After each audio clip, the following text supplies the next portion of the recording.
Hi, my name is Marianne Gudak. I am a certified integrative wholeness and wellness life coach with an emphasis in grief and spirituality.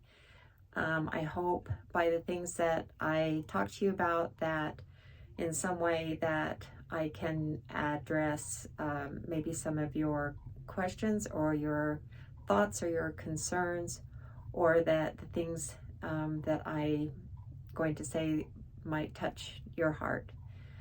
I don't go off a script. I kind of just fly by the seat of my pants, so it's a little scary. Never know what's going to come out of my mouth. But I just like being very real, which makes me a little bit vulnerable, but that's okay. So, what I wanted to talk about today was I received a couple of messages from two ladies, both having different grief experiences in their life. But their main question to me was, how do I handle when people make comments that are offensive after going through extreme trauma or extreme grief? So I've been thinking a lot about that because it's a real thing, and it's kind of a sensitive subject, because the reality of it is that the majority of people, the things that they say to you isn't meant to be hurtful. For the most part, people don't know what to say. And so they're just trying to help you, or try to give you comfort.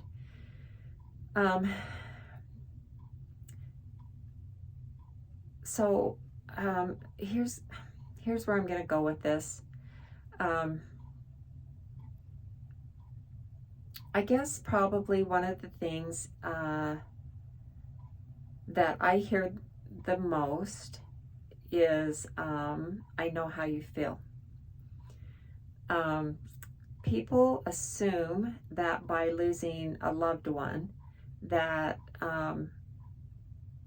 we all feel the same, that if you've lost a loved one, that because it's a death and it's someone you love, that we all feel the same. And I'm just going to go right out there on a limb and just say none of us feel the same. My husband was with us in the accident when my daughter was killed. I saw the same exact thing as my husband did. He saw the same exact thing as I did. So it would be easy for me to say that my husband is the only one that knows exactly how I feel, or vice versa, right? The truth of it is I can't even say that about my husband, or he can't say that about me, even being in the same accident at the same exact time. And the reason for that is that I am not in my husband's brain, and he is not in my brain. So unless you can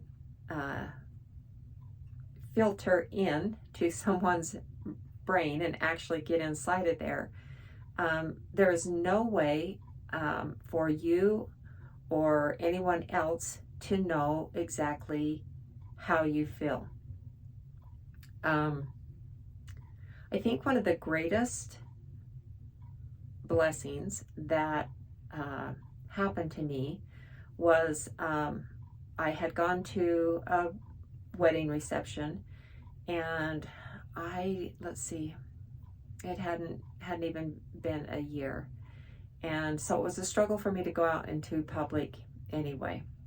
And a friend of mine happened to be there, and so we were just out in the lobby talking. And another friend, these were both high school friends, another friend came up to me and just gave me the biggest old bear hug. And he said, I'm not even going to begin to tell you that I know how you feel. And I am just so, so sorry. The interesting thing is he and his wife had lost a son a few years earlier. So I looked at him and I just said, well, I would think if anybody would know how I feel, that it would be you. And he said, I have no idea how you feel. He said, I know the loss, I know the tragedy, I know the experience, but he said, I don't know how you feel. I don't know what it's like to lose a daughter. I don't know what it's like to lose a daughter who is leaving a baby behind. I don't know what it's like to be in a horrific pedestrian car accident. So he said, I'm not even going to pretend like I know how you feel. All I know is that I have immense grief losing my son, and I know that you also have immense grief. It felt like, after I talked to him, it felt like somebody had just taken the biggest weight off my shoulders, because it was like finally someone was validating that my grief was different than anyone else's. My grief is my grief. It belongs to me. And a person going through extreme grief and trauma, that grief becomes very, very personal. And I don't know how else to explain it, except that it becomes so personal that we become very protective of it. So it's like if somebody wants to take that away from us, we become very protective of that grief, because it's kind of like a safe blanket, even though it's not fun and it's devastating and it's sad. It's also a protection of the trauma and the death of, in my case, a child, or the death of a loved one. It just becomes kind of that security blanket. The other thing is, I've had comments get back to me about, well, when is Marianne going to be Marianne again? Or, gosh, it's been, a year and a half, and Marianne's still sad, and, isn't it time that she moves on? Both really extremely hurtful comments. And I'm going to tell all of you out there that are going through grief, there is no time limit. To be honest, I will grieve until I leave this earth, and until I can actually hold my daughter in my arms again. I will grieve. That's all there is to it. The trauma of the accident probably plays through my brain, I don't know, numerous times during the day. It's never going to go away. It was so horrific that it almost seems unreal. It's like something that you would see in a TV movie that you would think is not real. Unfortunately, it was very real, and I wouldn't wish it on anyone. But I am going to say this. When you feel like you want more in your life, and that you don't want to live in this immense dark hole for the rest of your life, that's when you have to make a decision on what you want to do with your life. And there's nothing wrong with doing something different besides grieving. It doesn't mean you love that person any less. It doesn't mean that you still are not sad and that you still aren't grieving, that your heart is still not breaking.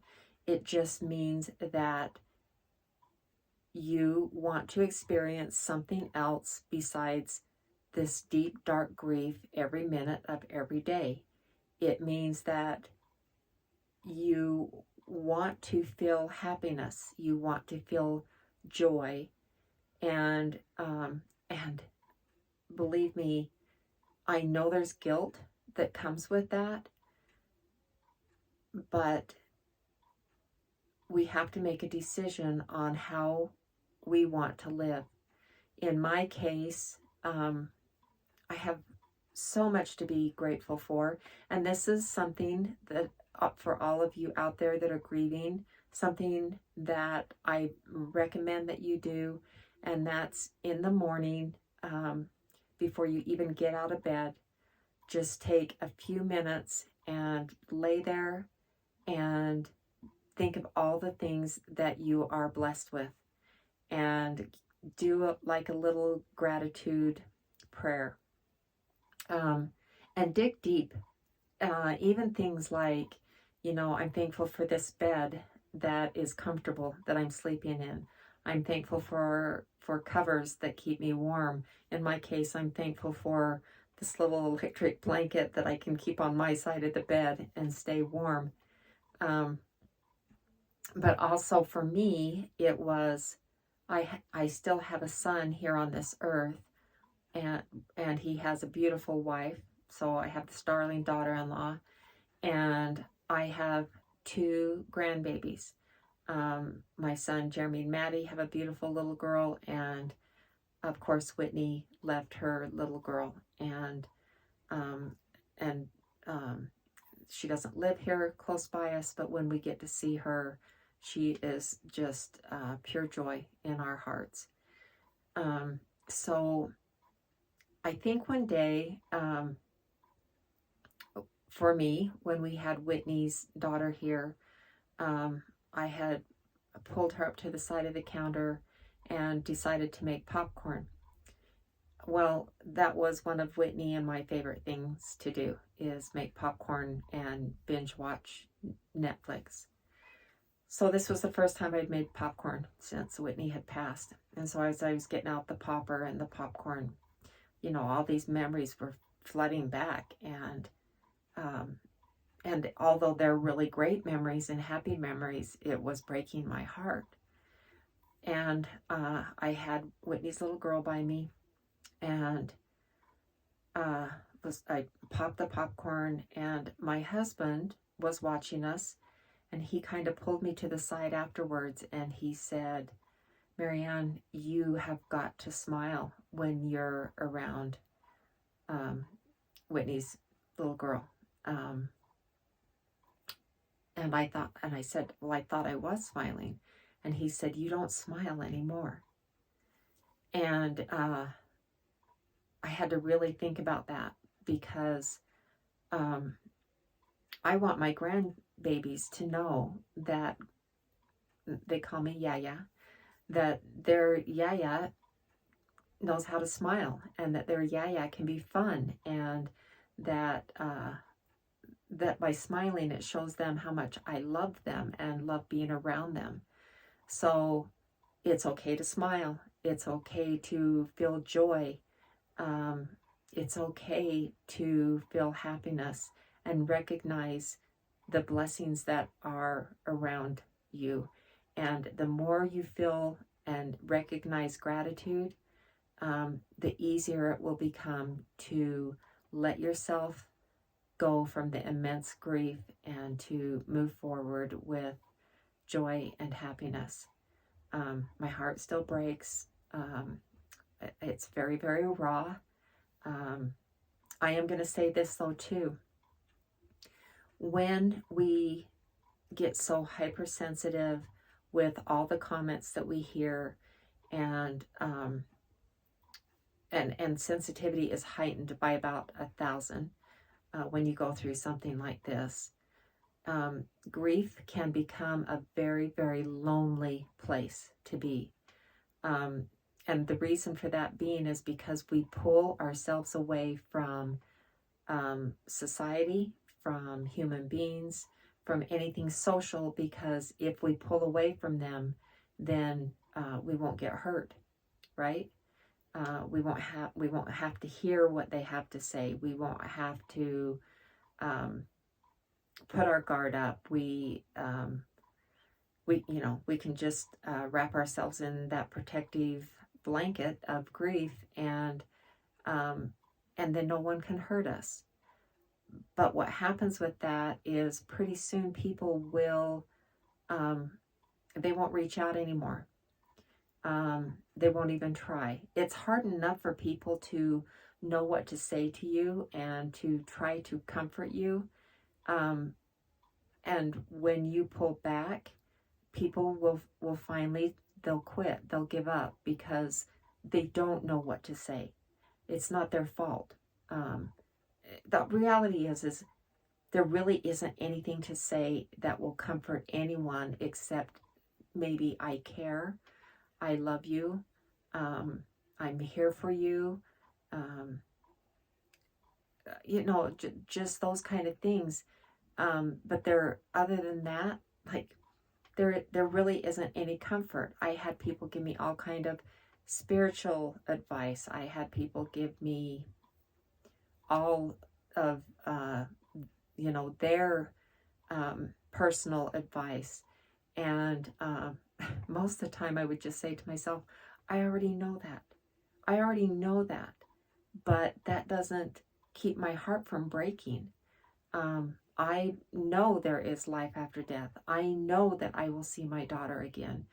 It is a big comfort to me, and I'm very grateful for that.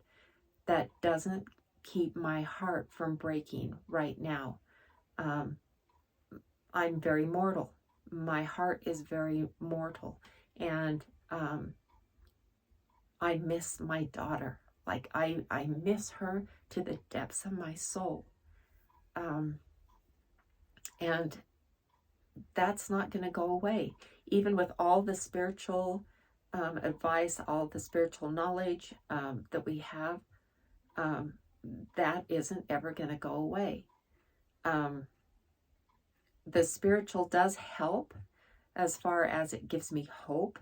It gives me trust. And it does bring me joy. And so, sorry, I'm just trying to kind of not make this too long, so I'm kind of hurrying along. But the other thing that I kind of wanted to talk about is vulnerability. If I say that word, vulnerable, what does that mean to you? If someone says that word to me, the first thought that comes into my head is vulnerable equals weakness.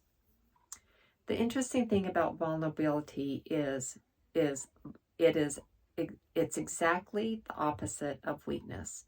Vulnerability is strength, because without allowing ourselves to be vulnerable, we cannot gain strength.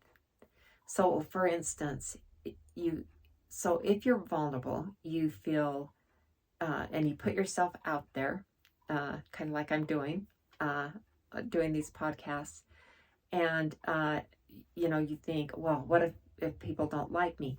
What if I screw up? What if I, this isn't perfect? What if someone makes fun of me? So you have fear, you have doubt, you have self-consciousness, all those things. Those are vulnerable, right? On the opposite side of that is, I am putting myself out there. I am allowing all of those feelings to come in, but the reality is I'm gaining strength by it. I'm gaining strength to allow myself to be vulnerable.